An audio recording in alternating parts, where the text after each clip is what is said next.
Shu kunlarda yurtimizdagi barcha muassasa, korxona va tashkilot boshlang'ich kasb uyushmasi qo'mitalarining hisobot saylov konferensiyalari bo'lib o'tmoqda.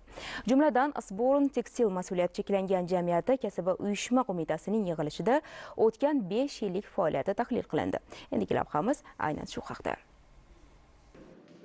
Dastavval korxona kasb uyushma qo'mitasining 2020-yildan 2025-yilgacha bo'lgan davrdagi faoliyati yuzasidan hisoboti tinglandi. Ta'kidlangandek, 2007-yilda tashkil topgan xorijiy korxonada bugungi kunda 828 nafar xodim mehnat qiladi. Melanj, bo'yalgan va aralash iplarni ishlab chiqaruvchi yetakchi korxona mahsulotlari bugungi kunda Armaniston, Ozarbayjon, Chexiya, Qozog'iston, Qirg'iz Respublikasi, Moldova, Polsha, Ruminiya, Ukraina, Belarus, Bolgariya, Vengriya, Italiya, Rossiya, Turkiya va Yaponiya kabi davlatlarga eksport qilib kelinmoqda. O'tgan 5 yillik hisobot davrida Osborn Tekstil xorijiy korxonasi kasb uyushma qo'mitasi va ish beruvchi ijtimoiy sherikligida mehnatkashlarning ishga kelib ketishlari hamda tushlik xarajatlari qoplab berildi. Ular mehnatini muhofaza qilish maqsadida muntazam ravishda maxsus kiyim-bosh va sut mahsulotlari bilan ta'minlandi. Shuningdek, kam ta'minlangan ehtiyojmand xodimlarga moddiy yordamlar ko'rsatilmoqda. Konferensiya delegatlari tomonidan korxona kasb uyushma qo'mitasining o'tgan hisobot davridagi faoliyati qoniqarli deb topildi va taftish komissiyasi hisoboti tasdiqlandi. Boshlang'ich kasb uyushmasi qo'mitasi raisligiga delegatlar tomonidan 2 nafar nomzod ko'rsatildi. Ovoz berish natijalariga ko'ra kasb uyushma qo'mitasi raisi etib Do'stjonov G'ofir qayta saylandi. Shundan so'ng kasb uyushmasi qo'mitasi a'zolari, taftish komissiyasi raisi va a'zolari saylab olindi.